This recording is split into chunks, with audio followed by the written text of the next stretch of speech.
আজকে আপনাদের সামনে দেখাবো খুব সহজ নিয়মে গোল ছায়া কাটিং। তো সম্পূর্ণ ভিডিওটি দেখবেন কিভাবে ছায়া কাটিং করতেছি।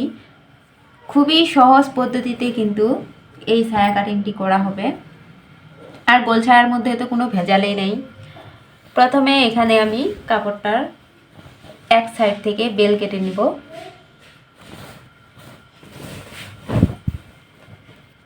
এখানে কাপড়টি আমি দুই ভাঁজে ভাঁজ করে নিছি। এ পাশে কিন্তু বন্ধ সাইড রয়েছে আর এ পাশেও খোলা সাইড রয়েছে। এ পাশেও দেখেন এখানেও কিন্তু খোলা সাইড রয়েছে। তো আমি যে এখানে বেলটি কাটিং করব, কোমরের মাপ থাকবে 38 ইঞ্চি। তো প্রথমে আমি এখানে কাপড়টি সাইজ করে কেটে নিচ্ছি।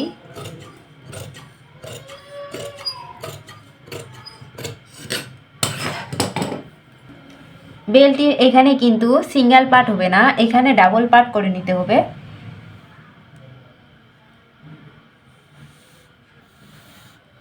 এখানে ডাবল ভাঁজ দিয়ে নেওয়ার পর আমি দেখিয়ে দিচ্ছি এখানে কত ইঞ্চি কাপড় নিয়েছি।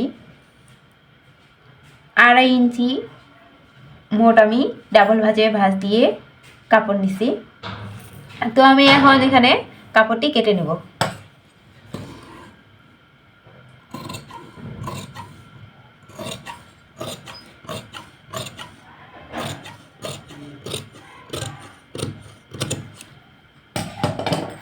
কেটে নেওয়ার পর এখন কোমরের যে মাপটি আমার 38 ইঞ্চি, 38 ইঞ্চি এখন এখানে দেখিয়ে দিচ্ছি বেলটি আমার হবে কিনা।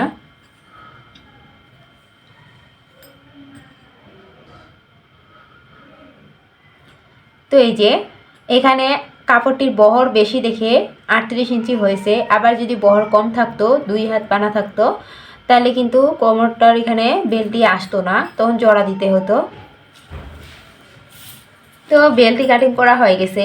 এখন কাপড়টি এভাবে আমি সরিয়ে নেওয়ার পর আবার আরেকটি কথা বলতে আমি ভুলে গেছি, ছায়াটির সেলাই করতে গেলে কিন্তু আমাদের বেলের ফিতাটির প্রয়োজন হবে। তো ফিতার কাপড় আপনারা আলাদা থেকে না নিয়ে দেখেন এপাশে কিন্তু পাড়ির সাইড রয়েছে, এখানে আপনি 1 ইঞ্চি পরিমাণের কাপড় নিয়ে কেটে নেবেন, কোনো সমস্যা হবে না, এখান থেকেই ফিতা বানানো যাবে। তো এই যে আমি 2 মাথা এক করে এভাবে ভাঁজ করে নিলাম।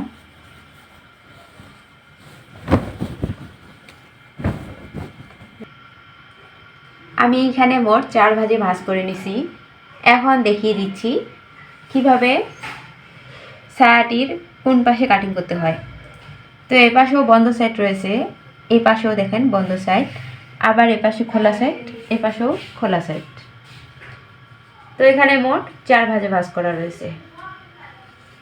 গোল ছায়া কাটিং করতে কিন্তু খুবই ইজি। তো এই পাশে যে খোলা সাইড রয়েছে, বন্ধ সাইডের পাশে আমি পুরো কাপড়টা কেটে দিব।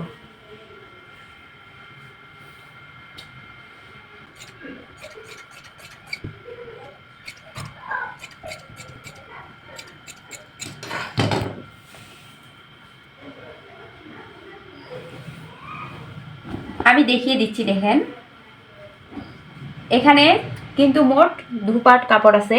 এখন কিন্তু চারপাশে খোলা সাইড রয়েছে, জাস্ট এপাশে আর এপাশে সেলাই করে দিয়ে বেলটি লাগালেই কিন্তু গোল ছায়া হয়ে যায়। গোল ছায়া খুবই সহজ।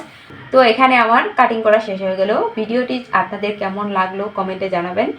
ভিডিওটি যদি আপনাদের ভালো লেগে থাকে তাহলে অবশ্যই লাইক কমেন্ট শেয়ার করবেন।